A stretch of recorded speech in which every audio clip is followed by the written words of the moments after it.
నమస్తే welcome to V3 news లక్ష్యం సమాజయితం నేను మానస ముందుగా హెడ్లైన్స్ వరంగల్లో దసరా నాటికి అక్రమ కట్టడాల కూల్చివేత వెల్లడించిన మంత్రి ఎర్రబెల్లి దయాకర్ రావు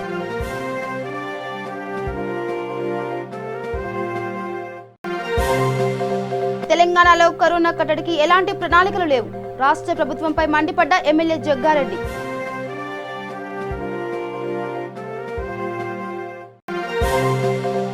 అమీన్పూర్ అనాథాశ్రమం ఘటనపై ప్రొఫెసర్ జోస్నా ప్రెస్ మీట్ నిజ నిర్ధారణ కమిటీ పూర్తి స్థాయిలో విచారణ జరపాలని డిమాండ్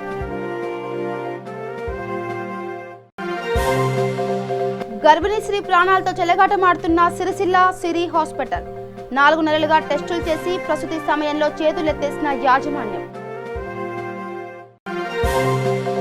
నిర్మల్ జిల్లా బాసరలో అమానుషం రైల్వే స్టేషన్ వెనుకాల చిన్నారి మృతదేహం లభ్యం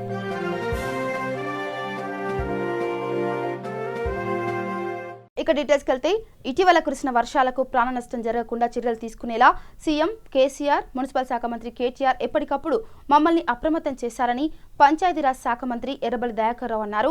హన్మకొండలో ప్రభుత్వ చీఫ్ విప్ దాస్యం వినయ్ భాస్కర్ నగర మేయర్ గుండా ప్రకాష్ రావుతో కలిసి మంత్రి మీడియాతో మాట్లాడారు.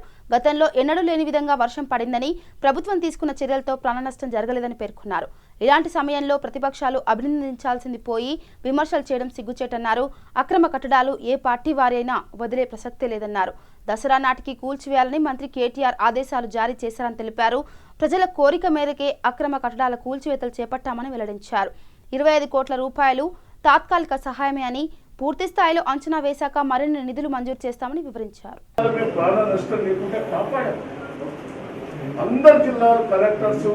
ప్రజాప్రతినిధులు టీం వర్క్ చేశారు. రోజు మీరు టెలికాల్ పెట్టుకునేది అధికారులతో ప్రజాప్రతినిధులు ఉదయం సాయంత్రం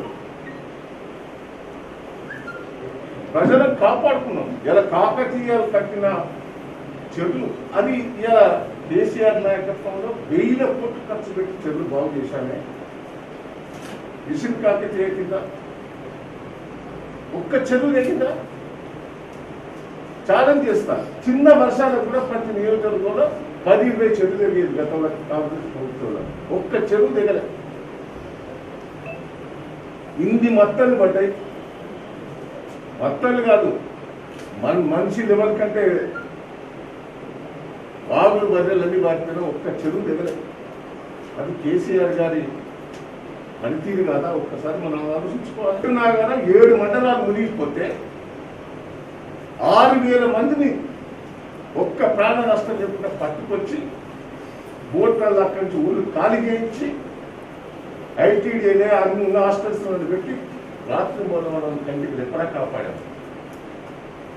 వరంగల్ జిల్లాలో కూడా బోట్లను తీసుకొచ్చి ప్రజలను కాపాడారు. భూపాలపల్లి జిల్లాలో కాపాడారు. ఇంత టీం వర్క్ ఎప్పుడైనా గతంలో ఎప్పుడైనా జరిగిందా? ఛాలెంజ్ చేస్తున్నా. ఫస్ట్ వీక్లే వచ్చే నెలలో ఫస్ట్ వీక్లే ఇంకా 500 బెడ్స్ పెంచుకున్నాం. అన్ని వసతులు ఆక్సిజన్ తోటి. ఎంజిఎంలో 250, కేఎంసీలో 250. వాటికి వసతులన్నీ కూడా నిన్న గతంలో కొన్ని ఇచ్చాం. ఇప్పుడు కూడా కొన్ని ఏర్పాటు చేస్తున్నాం. ఇంకా కొన్ని చిన్న ఇబ్బందులు ఉన్నాయి. డబ్బుల కాడ ఇబ్బంది లేదు. ముఖ్యమంత్రి గారు ఎన్ని అడుగుతా ఇస్తున్నారు. జనరల్ పేషెంట్ కూడా 800 మంది ఉన్నారు. నిన్న నేను రివ్యూ చేశాను. వివిధ తీరుగా రోగాలు వచ్చిన ఒక కరోనాయే కాదు, 800 మంది పేషెంట్ కూడా పేదవాళ్ళు ఉన్నారు. నేను ఒక్కటే ప్రజలకు ఈ వర్షాకాలంలో సీజన్ వ్యాధులు కూడా వచ్చే అవకాశాలు ఉంటాయి. గ్రామాలలో కూడా ఏఎన్ఎం, ఆశా వర్కర్స్, డాక్టర్స్ కూడా రాత్రి మొదలు పనిచేస్తున్నారు. కరోనా పేషెంట్లకు ఇళ్లలో ఉన్న వాళ్ళకు కిట్స్ కూడా ఇస్తున్నాం. అనుకున్నది ఇస్తున్నాం. టెస్టులు కూడా ఇంకా పెంచాలని నిర్ణయం చేశాం. ఎవరు ఎంతమంది అడుగుతా అంతమందికి టెస్టులు చేసేటట్టు కూడా నేను ఆదేశాలు చేయడం జరిగింది. దానికి లిమిట్ అనేది లేదు. 6 జిల్లాల పూట టీం వర్క్ పనిచేస్తున్నాం. అందరూ కూడా సహకరించాలి. ధన్యవాదాలు. ఇక అసెంబ్లీలోనే కరోనా గురించి కాంగ్రెస్ పార్టీ మాట్లాడితే సీఎం కేసీఆర్ వ్యంగ్యంగా మాట్లాడారని, దీనిని ప్రజలందరూ గమనించారని సంగారెడ్డి ఎమ్మెల్యే జగ్గారెడ్డి అన్నారు. టీఆర్ఎస్ ప్రభుత్వం మంత్రులతో సమీక్షలు చేస్తూ కాలయాపన చేస్తుందే తప్ప కోవిడ్ కట్టడికి ఎలాంటి ప్రణాళికలు లేవని అన్నారు. ప్రజల ఆరోగ్యం పట్ల సీఎంకి బాధ్యత లేదని వ్యాఖ్యానించారు. ఎన్నికల ముందు 5,000, 10,000 చొప్పున డబ్బులు ఇస్తే ఓట్లు పడతాయనే ఆలోచనలో కేసీఆర్ ఉన్నారని, ప్రజలంటే ఆయనకి భయం లేదని విమర్శించారు. సీఎం కేసీఆర్కు, సీఎస్కు కనీసం హైకోర్టు అంటే కూడా భయం లేదని మండిపడ్డారు. కరోనా వ్యాధి కరోనా వ్యాధి మన రాష్ట్రంలో ఎంటర్ అయినప్పుడు అసెంబ్లీ సమావేశాలు జరుగుతున్నప్పుడు అసెంబ్లీ సమావేశాలు చాలా స్పష్టంగా కాంగ్రెస్ పార్టీ సిఎల్పి పక్షాన కరోనా వ్యాధికి సంబంధించిన చర్యలు ప్రభుత్వము తక్షణమే తీసుకోవాలని అసెంబ్లీలో కానీ ఎల్ఓపిలో కానీ జీవన్ రెడ్డి గారు మాట్లాడినప్పుడు దీని మీద ముఖ్యమంత్రి గారు కామెడీ చేయడం జరిగింది. చాలా వ్యంగ్యంగా మాట్లాడారు ముఖ్యమంత్రి గారు. ఇది ఎంత వ్యంగ్యంగా అంటే ఇదొక రోగమా, దీని గురించి చర్చ అవసరమా అనే రీతిలో ఒక ట్యాబ్లెట్ వేస్తే పోతుంది రోగము, ఒక పారాసెటమాల్ గోల్ వేస్తే పోతుంది రోగము అంటే ఒక ముఖ్యమంత్రి ఈ రకంగా మాట్లాడడము అంటే ఒక అసెంబ్లీ వేదిక, ఒక అసెంబ్లీ ప్రతిపక్ష పార్టీలో కాంగ్రెస్ పార్టీ అడిగినప్పుడు ఈ వ్యాధి ఎటుపోతుందో అనే ఒక ధోరణిలో ప్రజలకు ఇబ్బంది కలగకుండా ముందు జాగ్రత్త చర్యలు తీసుకోవాలని ఫస్ట్ అసెంబ్లీలో మరి ఇక్కడ భట్టి గారు అక్కడ జీవన్ రెడ్డి గారు ప్రశ్న ఎత్తినప్పుడు ఆ రోజు ముఖ్యమంత్రి గారు తీరు, ఆయన మాట తీరు అసెంబ్లీలో మనం చూడడం జరిగింది. దాని తర్వాత ముఖ్యమంత్రి గారు అంటే ఈ రోగము చాలా డేంజరు అని ఎప్పుడైతే ఈ రాష్ట్రంలో ఉన్న ఈ వ్యాధికి సంబంధించి ఎప్పుడైతే ప్రజలు టెన్షన్లో పడడము, లేకపోతే అనేక మంది చనిపోవడము, ఈ కరోనా వ్యాధి పాజిటివ్ వచ్చి చనిపోవడము, దాని తర్వాత WHO వాళ్ళు దీని మీద అనేక మెడికల్ ఆఫీసర్స్ కానీ మెడికల్ డాక్టర్స్ కానీ దీని మీద సీరియస్ అని తీసుకోవడము, ప్రధానమంత్రి కూడా ఎంటర్ కావడము. ప్రధానమంత్రి గారు ఎప్పుడో ఫస్ట్ రాహుల్ గాంధీ గారు చెప్పిన నెల రోజుల తర్వాత ఆయన ఎంటర్ అయ్యాడు. ప్రధానమంత్రి మోడీ గారు కూడా రాహుల్ గాంధీ గారు బహుశా జనవరి, ఫిబ్రవరిలో చెప్పడం జరిగింది, విదేశాల నుంచి ఫ్లైట్స్ ఆపండి అంటే ఆపలే. సంగారెడ్డి జిల్లా అమీన్పూర్ అనాథాశ్రమంలో జరిగిన ఘటనపై టీడీపీ నాయకులు ఎడ్ల రమేష్ నివాసంలో ప్రొఫెసర్ జ్యోత్స్న ప్రెస్ మీట్ నిర్వహించారు. ప్రభుత్వం నియమించిన నిజ నిర్ధారణ కమిటీ పూర్తి స్థాయిలో విచారణ జరపాలని ఈ సందర్భంగా ఆమె డిమాండ్ చేశారు. ఈ ఘటనపై సిడబ్ల్యూసీ రిపోర్టును వెంటనే బహిర్గతం చేయాలని, నీలోఫర్ ఆసుపత్రిలో పాప మృతి పట్ల నిజాలను వెల్లడించాలని అన్నారు. పోరాడి సాధించుకున్న తెలంగాణ రాష్ట్రంలో ఆడబిడ్డలకు, నిరుద్యోగులకు, ప్రజలకు రక్షణ కరువైందని ఆగ్రహం వ్యక్తం చేశారు. దీనిపై రాష్ట్ర స్త్రీ శిశు సంక్షేమ శాఖ మంత్రి వెంటనే వివరణ ఇవ్వాలని, లేని ఎడల తెలుగుదేశం పార్టీ మహిళా విభాగం ఆధ్వర్యంలో పెద్ద ఎత్తున పోరాడతామని హెచ్చరించారు. కానివ్వండి, ఆ హైపవర్ కమిటీ ఇప్పటి వరకు కూడా ఎక్కడికి వెళ్ళి వాళ్ళు దర్యాప్తు చేసిండ్రు అనేటువంటి దాని మీద కూడా మనం గమనించాలి. వాళ్ళు కమిటీ వేసిన 3 రోజులకు కానీ పిల్ల బంధువుల దగ్గరికి వెళ్ళలేదు, చనిపోయిన పిల్ల బంధువుల దగ్గరికి వెళ్ళలేదు. మేము వెళ్ళినాం, అంతకు ముందరే మేము వెళ్ళినాం. ఇంకోటి, ఎక్కడెక్కడైతే ఈ పిల్లల్ని వీళ్ళు మూవ్ చేసిండ్రో, అక్కడ ఉన్నటువంటి పిల్లల్ని వేరే రెస్క్యూ హోమ్లకు మూవ్ చేసిండ్రో అక్కడికి వెళ్ళి వీళ్ళు ఎంక్వైరీ చేసిండ్రా అనేటువంటి దాని మీద కూడా మరి క్లారిటీ ఇవ్వాలి. నేను అదే అంటున్నాను. హైపవర్ కమిటీ వేసేసినాం, వాళ్ళని మేము అరెస్ట్ చేసినాం అంటే కాదు, ఖచ్చితంగా డీటెయిల్స్ ఇవ్వాల్సినటువంటి బాధ్యత ప్రభుత్వం మీద ఉన్నది. ఇదేమీ ఒక ప్రైవేట్ వాళ్ళు నడిపిస్తున్నటువంటిది కాదు కదా. ప్రభుత్వ ఆధీనంలో అక్కడికి వచ్చేటువంటి పిల్లల లెక్కలు కూడా, అంటే ఎంతమంది పిల్లలు వస్తున్నారు, ఎక్కడెక్కడికి వెళ్ళి వస్తున్నారు, ఏ రకమైనటువంటి కారణాల చేత వస్తున్నారు, ఇవన్నీ కూడా సిడబ్ల్యూసీ వాళ్ళు మానిటర్ చేసి వాళ్ళ ఆధీనంలో నడుస్తున్నది. కాబట్టి ఇది ఖచ్చితంగా ప్రభుత్వ బాధ్యత. ఇదేదో మేము ఆ వేణుగోపాల్ చేసిండు లేకపోతే విజయ చేసింది అని చెప్పి చేతులు దులుపుకోవడానికి లేదు. హైపవర్ కమిటీకి సంబంధించినటువంటి నివేదిక కూడా ఖచ్చితంగా బహిర్గతపరచాల్సినటువంటి అవసరం ఉన్నది. ఇక ఓ గర్భిణీ స్త్రీకి 4 నెలలుగా పరీక్షలు చేస్తూ ప్రసూతి సమయంలో ఆ టెస్టులకు మాకు ఎలాంటి సంబంధం లేదని ఆసుపత్రి యాజమాన్యం చేతులెత్తేసింది. ఈ ఘటన రాజన్న సిరిసిల్ల జిల్లా కేంద్రంలోని సిరి హాస్పిటల్లో చోటు చేసుకుంది. కోడిమంజ స్వర్ణలత సిరి హాస్పిటల్లో గత 4 నెలలుగా టెస్టులు చేయించుకుంది. ఇప్పుడు ప్రసవం కోసం ఆసుపత్రిలో చేరిన స్వర్ణలత పట్ల యాజమాన్యం నిర్లక్ష్యంగా వ్యవహరిస్తూ తల్లి బిడ్డల ప్రాణాలకు మేము భరోసా ఇవ్వలేమని తేల్చి చెప్పింది. దీంతో బాధితులు సిరిసిల్ల పోలీస్ స్టేషన్లో ఫిర్యాదు చేశారు. లైఫ్ హాస్పిటల్కి వెళ్ళాము. ఫస్ట్ లైఫ్ హాస్పిటల్కి పోతే 3 నెలల తర్వాత స్కానింగ్ రాసింది, బ్లడ్ టెస్ట్ చేసింది. బ్లడ్ టెస్ట్ చేసినాక హైదరాబాద్ పోమన్నారు. హైదరాబాద్ పోతే మాకు ఇక్కడ లాక్డౌన్ బాగా ఉండట్లే. మా నాన్నమ్మ ఫోన్ చేసినాం. మా నాన్నమ్మ వచ్చిండు. ఆయన అత్తని నేను శోభరాన్ హాస్పిటల్ చూస్తా అన్నాడు. చూసినాక శోభరాన్ మేడం ఉండి నేను చేస్తా అన్నాడు. ఆమె చేసినాక 5 నెలల తర్వాత స్కానింగ్ తీసింది. పాప మంచిగా ఉందన్నది, కుట్లేసింది. ఇప్పుడు 8 నెలలకు నెలకు స్కానింగ్ 7 నెలలకు స్కానింగ్ తీసింది. పాప మంచిగా ఉందన్నది. నెలకు వచ్చినప్పుడు అడిగినాం. పాప మంచిగా ఉంది అని చెప్పింది. ఇప్పుడు లాస్ట్కు మొన్న శనివారం నాడు పోయినాడు ఫైల్ తీసి పక్కకు పెట్టింది. పాప మంచిగా లేదు, మాకు పాప నమ్మకం ఇస్తట్లేము అని చెప్తుంది. ఇప్పుడు మా పరిస్థితి ఏంటి? స్కానింగ్ చేస్తేనే ఆమె టెస్టులు చేయించుకొచ్చుకుంటేనే ఇస్తా అంటుంది, ఆపరేషన్ చేస్తా అంటుంది, లేకపోతే డెలివరీ చేయంటుంది.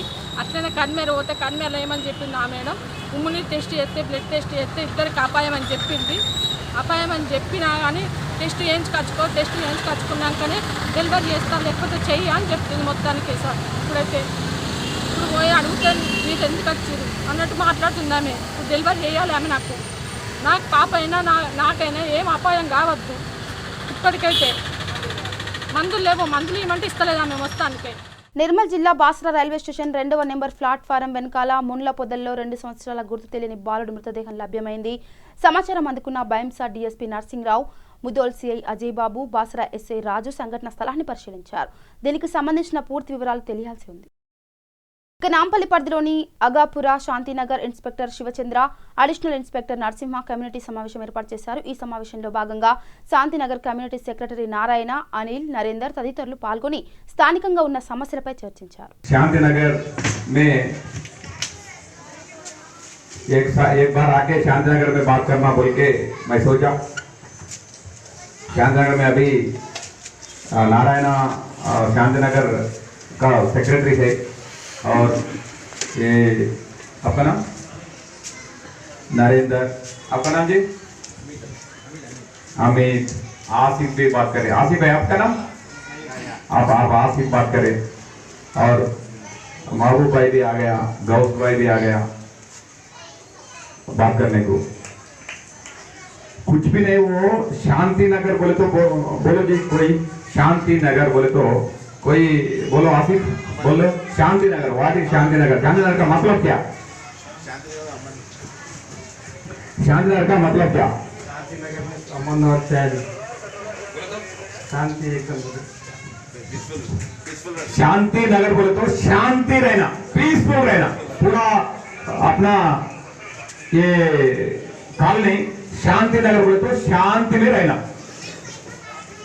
अभी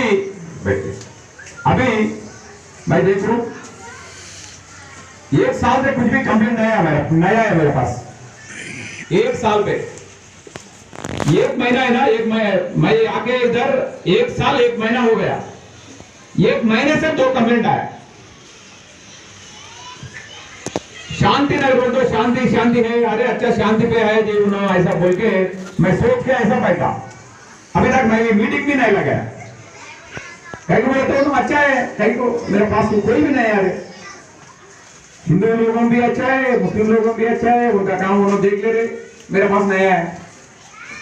ये कोई भी मैं एसआई को और कांस्टेबल को बोले तो भी। లంగరౌజ్ పరిధిలో టోలీ చౌక్ ట్రాఫిక్ పోలీసులు స్పెషల్ డ్రైవ్ నిర్వహించారు. వాహనాలు ధృవపత్రాలు లేని, నెంబర్ ప్లేట్స్ లేని వాహనాలపై ప్రత్యేక దృష్టి సారించారు. డ్రైవింగ్ లైసెన్స్ లేని, మాస్కులు ధరించని వాహనదారులపై పోలీసులు చర్యలు తీసుకున్నారు.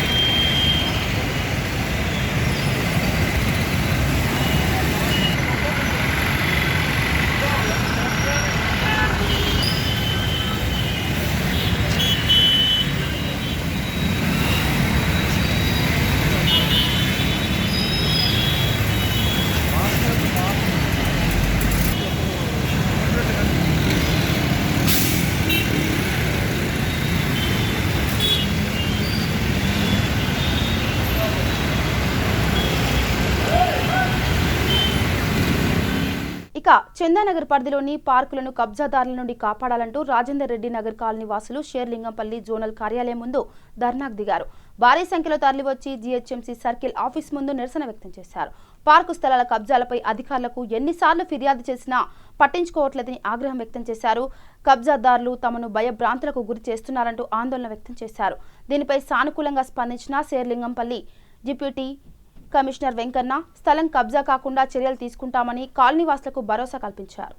Deputy commissioner Serilingampally but me issue వచ్చేసి చందానగర్ కదా, జోనల్ కమిషనర్ సార్ లేరు. On behalf of zonal commissioner నేను కూడా ఈ బిల్డింగ్లో డిప్యూటీ కమిషనర్ కాబట్టి మీ రిప్రజెంటేషన్ తీసుకుంటాను. అది జడ్సీ గారికి పంపిస్తాను. మీన్వైల్ అదే కాపీని అక్కడ డీసీ గారికి కూడా పంపిస్తాను. ఓకేనా? అయితే ఒకటి సార్ దీని మీద జిహెచ్ఎంసీ మేము డిప్యూటీ మీరు అక్కడ అంత దూరం ఉండాలండి, డిస్టెన్స్లో ఉండాలి. అందరూ ఎంప్లాయీస్ ఆల్మోస్ట్ అటు నేను వేరే ఉద్దేశంతో అనడంలా, సోషల్ డిస్టెన్సింగ్ మెయింటైన్ చేయండి. మీకే మంచిది. మేము మొన్న మున్సిపల్ కమిషనర్స్ మా ఏదైతే జిహెచ్ఎంసీ చందనగర్ ఉంది కదా ఆ పార్క్ని కోర్టు ఆర్డర్ వచ్చిన తర్వాత బోత్తలు తోవి రాళ్ళు వేసి ఇవాళ వాళ్ళు మహేష్ గౌడు ఇంకా ఎవరెవరు వాళ్ళంతా పెద్ద పెద్ద వాళ్ళు గుండాలు వచ్చి మొత్తం మూసేసారు. ఇవాళ ఇది జిహెచ్ఎంసీకే నిజంగా చాలా షేమ్ ఇది. ఎందుకంటే ఈ రోజు మీ గవర్నమెంట్ మీరు ప్రొటెక్ట్ చేయండి అని చెప్పి ఆర్డర్ వచ్చిన తర్వాత డిపెండెన్స్ ఇస్తున్నాం సార్. దయచేసి వినండి. రాత్రి ఆయన గారు ఫోన్ కూడా స్పందించట్లేదు. మళ్ళీ మీరు పనిచేయండి. ఆయన ఇచ్చేసిండు జడ్సీ గారి తరఫున, ఆయన తరఫున నేను తీసుకుంటాను. మీరు మళ్ళీ అక్కడ సర్కిల్ ఆఫీస్ పోయి ఏం చెప్పాలో అక్కడ చెప్పుకుంటే మేము సర్కిల్ ఆఫీస్ స్పందించట్లేదని మేము సర్కిల్ ఆఫీస్ స్పందించట్లేదు. అక్కడ దయచేసి సిపి గారు ఉన్నారు కదా, మా రాజేందర్ రెడ్డి నగర్ యొక్క ఎల్ఆర్ఎస్ సిపి గారే ఇచ్చారు. వాళ్ళు క్యాన్సిల్ చేయాలి. ఎల్ఆర్ఎస్ మన సిపి గారు ఇంతకుముందు షోకాజ్ నోటీస్ ఇచ్చారు. అయితే షోకాజ్ నోటీస్ ఇచ్చిన తర్వాత క్యాన్సిల్ చేయడం మర్చిపోయింది అన్నట్టు. ఆ షోకాజ్ నోటీసులు ఇప్పుడు మా దగ్గర కూడా ఉన్నాయి. వాళ్ళందరూ నిన్న 2 o'clock నుంచి చాలా భయంగా ఉంది కాలనీలో ఉండాలన్నా.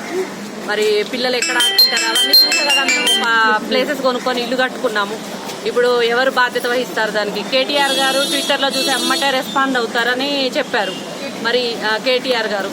మరి ఇప్పుడు ఎట్లా మేము ఏం చేయాలి? వాటి గురించి అర్థం కావట్లేదు. అందరు భయపడుతున్నారు. రోడ్డు మీదకి వచ్చేసారు లేడీస్ అంతా కూడా. డిసైడ్ చేసిన పార్కుని కోర్టు వారు కూడా జిహెచ్ఎంసీ వారికి పార్క్స్ ను ప్రొటెక్షన్ ఇవ్వమని చెప్పేసి హైకోర్టు ఆఫ్ తెలంగాణ క్లియర్ గా ఆర్డర్ ఇచ్చింది. ఈ వాళ్ళు పని స్టార్ట్ చేసిన పనిని కూడా గ్రీన్ బెల్ట్ ని అలాగే గ్రీన్ బెల్ట్ తో సహా పార్క్స్ ని ఈ రోజు కబ్జాదారులు వచ్చేసి కబ్జాలు చేస్తా ఉన్నారు. కాలనీలో మహిళలందరూ కూడా భయభ్రాంతులు చేస్తున్నారు. నిన్న 2 గంటల నుంచి కూడా ఇదే జిహెచ్ఎంసీ కమిషనర్ గారు మేము ఎన్నోసార్లు ఫోన్ల ద్వారా మాట్లాడడం జరిగింది. మేము చూసుకుంటాం, మీరు వదిలేసేయండి అని చెప్తున్నారు. వాళ్ళు పనులు చేస్తా ఉన్నారు. ఇప్పుడు కూడా జేసీబీలు ట్రాక్టర్లు పెట్టి వాళ్ళు జిహెచ్ఎంసీ వాళ్ళు ఏదైతే పార్క్ ని బౌండరీస్ తవ్వి మార్కింగ్ చేసిన పార్క్ ని జిహెచ్ఎంసీ రాళ్లు కూడా అన్ని ఎత్తుకొని పోయి ఎక్కడో పడేస్తున్నారు. ఈ రోజు జిహెచ్ఎంసీ వాళ్ళ పార్కులు ఏదైతే కాపాల్సిన బాధ్యత జిహెచ్ఎంసీకి ఉందో వాళ్ళు విస్మరించేసి కాలనీ వాసులకు మేము ప్లాట్లు కొనుక్కొని అక్కడ ఏదైనా మా పిల్లలకి భావితరాలకి ఈ పార్కులు ఉపయోగపడతాయని చెప్పి చెప్తా ఉంటే కబ్జాదారులకి గాలి వదిలేసి ఈ రోజు కాలనీ వాసుల్ని ఈ కరోనా మైకంలో ఆ రకంగా గుండాలతో దౌర్జన్యం చేపించి పార్కును కబ్జా చేసి ఇప్పుడు పనులు నడుస్తూ ఉన్నాయి. ఇప్పుడు కాలనీలో మహిళలందరూ కూడా చాలా ఇబ్బందులు గురవుతున్నారు. అక్కడ పూజలు చేసుకోవడానికి జమ్మి చెట్టు మొత్తం కట్టిని అన్ని చిల్డ్రన్స్ కి సంబంధించిన పార్కులు అన్ని కూడా ఇరగొట్టేసి నానా బీభత్సాలు చేస్తున్నారు. ఇక గ్రామాన్ని అన్ని విధాలుగా అభివృద్ధి చేస్తున్న తనను అనవసరమైన వివాదాల్లో చేకూర్చి తనపై దుష్ప్రచారం చేస్తున్నారని నిర్మల్ జిల్లా బాసరా గ్రామ సర్పంచ్ దయాల్ లక్ష్మణరావు ఆవేదన వ్యక్తం చేశారు. మండల కేంద్రంలోని తన నివాసంలో ఆయన మీడియాతో మాట్లాడుతూ బాసరలోని సర్వే నెంబర్ 171 భూమి అమ్మకంలో తన హస్తం ఉందని కొందరు పత్రికలకు తప్పుడు సమాచారం అందిస్తున్నారని వాపోయారు. భూముల విషయంపై రెవెన్యూ సిబ్బంది రికార్డుల పరంగా అన్ని విధాల చర్యలు తీసుకుంటుందని పేర్కొన్నారు. భూ వివాదంపై అనవసరంగా తనపై దుష్ప్రచారం చేస్తున్న వారిపై చట్టపరమైన చర్యలకు దిగుతామని హెచ్చరించారు. వారం రోజుల క్రితము న్యూస్ పేపర్లో ఇష్టం వచ్చినట్టు మా 171 సర్వే నెంబర్ గురించి మా లక్ష్మణరావు గురించి రాయడం జరిగింది. 171 సర్వే నెంబర్కు నాకు ఎటువంటి సంబంధం లేదు. ఏదైనా ఆధారాలు ఉంటే ఆధారాలతో రాస్తే బాగుంటుంది. ఇట్లా రాసిన వాళ్ళందరికీ లీగల్గా చర్య తీసుకోవడం, డిఫమేషన్ కేసు ఇస్తాం కదా. ఆధారం లేని ఏది కూడా రాయదు. అట్లా నాకు ఎటువంటి సంబంధం లేదు. 171 బాసర్లో ఒకటి శారదానగర్ కాలనీ అని ఒక 40 years కింద ఏర్పడ్డది. శారదానగర్ కాలనీ. ఆ కాలనీలో ఇంతవరకు ఎవరు మొరం కూడా వెళ్ళలేదు సార్. బట్ బురదల 1 ఫీట్ 2 ఫీట్ల బురదల తిరుగుతున్నాయి పబ్లిక్. మేము వచ్చిన తర్వాత ఆ కాలనీ మొత్తం మొత్తం గ్రావెల్ స్టేషన్ చాలా గ్రావెల్ వేసేసి ఇప్పుడు ఆ శారదానగర్ అంటే 13-14 వార్డు సార్. అయితే ఇప్పుడు ఒక 14 వార్డు మొత్తం సీసీలు అయిపోయినాయి సార్. ఇంకా మళ్ళీ దసరా అప్పుడు 13 వార్డు కూడా మొత్తం సీసీ రోడ్లు వేస్తాం. ఊర్లో కూడా మెయిన్ స్కూల్ గ్రౌండ్ నుంచి విలేజ్ పోయేది మెయిన్ రోడ్లు అన్ని రోడ్లు వేసేసాం, సీసీ రోడ్లు. మళ్ళా ప్రభుత్వ పథకాలు కూడా అన్ని ప్రజలకు అందేటట్టు చూస్తున్నాం. ఇక వాళ్ళకు సార్ వర్క్ బాగా అవుతుందని చూడలేక ఏడ్చదని ఇవన్నీ రాస్తున్నాం. మాయంపడి ఉన్నారు కాబట్టి వాళ్ళకు ఎట్లా ప్రజలకు బదనాం చేయాలని చెప్పి ఏదేదో రాసుకుంటా నాకు 1050 ఓట్ల మేరతో గెలిపించేశారు గ్రామ ప్రజలు. ఈ వాళ్ళ రుణం తీసుకోవాలంటే నేను ఇంకా బాగా పనిచేయాలి. అందుకోసమే వీళ్ళు ఏం చేస్తారంటే ఈయన ప్రజలలో అని వాళ్ళు కావాలని చెప్పిన మీద దురుద్దేశంతోనే అన్ని పేపర్లలో ఇట్లా రాస్తున్నారు. ఇక ఆధారాలు లేకుండా పేపర్లు ఇస్తే నేను కూడా వాళ్ళ మీద నోటీసులు ఇచ్చి డిఫామేషన్ కేసు కంపల్సరీ చేస్తాను. ఇక ప్రపంచ ఫోటోగ్రఫీ దినోత్సవాన్ని పురస్కరించుకొని వికారాబాద్ జిల్లా కుల్కచర్ల మండల కేంద్రంలో లూయిస్ డాగురే జయంతి వేడుకలు మండల ఫోటోగ్రాఫర్స్ అధ్యక్షులు నరేందర్ రెడ్డి ఆధ్వర్యంలో ఘనంగా నిర్వహించారు. సీనియర్ ఫోటోగ్రాఫర్ మహిపాల్ నరసింహులు మాట్లాడుతూ ఫోటోగ్రఫీ ప్రాముఖ్యతను వివరించారు. కాలగర్భంలో కలిసిన చరిత్రను సజీవంగా నిలుపుతుందని, ఎన్నో విలువైన రూపాలను ఎప్పటికీ నిలిచి ఉంచేలా చేస్తుందని అన్నారు. ఈ కార్యక్రమంలో ఉపాధ్యక్షులు సత్యం నజీం, ప్రధాన కార్యదర్శి తిరుపతయ్య, ముఖ్య సలహాదారులు శ్రీశైలం తదితరులు పాల్గొన్నారు. ఫోటోగ్రాఫర్ సోదరులందరికీ ప్రపంచ ఫోటోగ్రఫీ దినోత్సవ శుభాకాంక్షలు. కాలగర్భంలో కలిసిన ఎన్నో చరిత్రలను సజీవంగా నిలిపేది ఫోటోగ్రఫీ. ఈరోజు ఎన్నో జ్ఞాపకాలు, ఎందుకంటే మన కళ్ళ ముందు వాడుతుంటే ఎన్నో జ్ఞాపకాలను ఈరోజు చిరస్మరణీయంగా నిలిచిపోయే విధంగా తీసేది ఏదైనా ఉన్నది అంటే ఒక ఫోటోగ్రఫీ వృత్తి. అలాంటి ఫోటోగ్రఫీ వృత్తిని ఈరోజు లూయిస్ డాగరే గారు ఆ యొక్క ఫోటోగ్రఫీని కనుక్కున్న పితామహుడు. కాబట్టి జీవిస్తున్నామంటే ఫోటోగ్రఫీ వృత్తిలో మనం ఆ మహానుభావుడు యొక్క గొప్పతనం. కాబట్టి వారిని మనము స్మరించుకోవాల్సిన అవసరం ఉంది. ముఖ్యంగా ప్రపంచ ఫోటోగ్రఫీ దినోత్సవంగా ఫోటోగ్రఫీ సోదరులందరికీ మరొకసారి నేను వినేసుకునేది ఏంటంటే, మనము చాలా సందర్భంలో మనము నవ్వుతూ ఫోటోలు తీస్తుంటాం, కానీ మనలోని బాధను మన కళ్ళలోన మన పెదాలలోన దాచుకుంటూ కూడా నవ్వుతూ ఎదుటి వ్యక్తిని ప్లీజ్ స్మైల్ ఫోటో అంటుంటాం. కాబట్టి దాన్ని కూడా దృష్టిలో పెట్టుకొని మనము మన ఫోటోగ్రఫీ వీడియోగ్రఫీ వృత్తిని ఇంకా మరింత ముందుకు తీసుకుపోవాల్సిన అవసరం ఎంతైనా ఉందని ఫోటోగ్రఫీ సోదరులందరికీ నేను మరొకసారి కోరుకుంటున్నా. పుట్టినరోజుకు వచ్చిన ఫోటోగ్రాఫర్ మిత్రులందరికీ నమస్కారం. ఈరోజు ప్రపంచ ఫోటోగ్రఫీ దినోత్సవం. ప్రపంచ ఫోటోగ్రఫీ దినోత్సవం అంటే ఒక్కొక్క దేశంలో ఒక్కొక్క సాంప్రదాయాలు అంటే ప్రపంచ ఫోటోగ్రఫీ దినోత్సవం. అయితే 1872లో జాన్సన్ లూయిస్ ఠాకూర్ అనే ఇద్దరు శాస్త్రవేత్తలు రసాయన పూత కలిగిన ఒక రేకు పైన రసాయన పదార్థం వేసి దాన్ని ఏ విధంగా కిరణాలు మనుషుల యొక్క కిరణాలు ఏ విధంగా పడతాయని దాని మీద అన్వేషణ చేసి 1890వ సంవత్సరంలో జాన్సన్ అని దాన్ని ఒక 75% వరకు దాన్ని అన్వేషణ చేసి సాధించి జరిగింది. పూర్తి ఒక కెమెరాకు ఆకారాన్ని తీసుకొచ్చింది లూయిస్ ఠాకూరే. ఆయన 90 సంవత్సరంలోనే లాస్ట్ ఇయర్లోనే పూర్తి ఆకారం అనేది ఈఎల్ఆర్ కెమెరా అనేది ఒకటి కనిపెట్టడం జరిగింది 70mm రిల్లుతోని. అయితే ఆ రోజు నుంచి ఈ రోజు వరకు 35mm రిల్లు వరకు లాస్ట్ డిజిటల్ వరకు ఇంతవరకు వచ్చింది. అయితే ఆయన చేసిన యొక్క ఘనత ఆ రోజు అన్వేషణ చేసిన దానికి ఈరోజు మనం అందరం ఈరోజు కూర్చోడానికి కెమెరా పట్టుకొని ఫోటోలు దింపడానికి సాధ్యమవుతుంది. మరి అటువంటి ఒక మంచి శాస్త్రవేత్త ఆయనకు ఈరోజు ప్రపంచం మొత్తం ఆయన పుట్టినరోజును జరుపుకుంటున్నారు. అయితే మనం కూడా తెలంగాణలో ఈ కరోనా ఉన్నందుకు మరి చాలామంది ప్రోగ్రాం చేయడం లేదు. నల్గొండ జిల్లా పెద్దవూర మండలంలోని ఓ పెట్రోల్ బంకులో పెద్ద ఎత్తున మంటలు చెలరేగాయి. పెట్రోల్ పైప్ లీకేజ్ కావడంతో మంటలు వ్యాపించాయి. అప్రమత్తమైన స్థానికులు మంటలను అదుపు చేశారు.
ఇక బులెటిన్ ముగించే ముందు హెడ్లైన్స్ మరోసారి.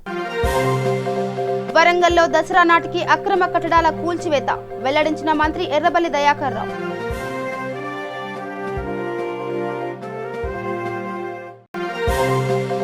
తెలంగాణలో కరోనా కట్టడికి ఎలాంటి ప్రణాళికలు లేవు, రాష్ట్ర ప్రభుత్వంపై మండిపడ్డ ఎమ్మెల్యే జగ్గారెడ్డి.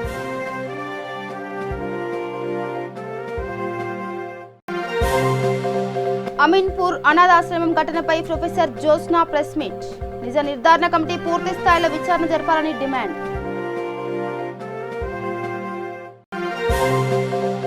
గర్భిణీ స్త్రీ ప్రాణాలతో చెలగాటమాడుతున్న సిరిసిల్ల సిరి హాస్పిటల్. 4 నెలలుగా టెస్టులు చేసి ప్రసూతి సమయంలో చేతులెత్తేసిన యాజమాన్యం. నిర్మల్ జిల్లా బాసరలో అమానుషం. రైల్వే స్టేషన్ వెనకాల చిన్నారి మృతదేహం లభ్యం.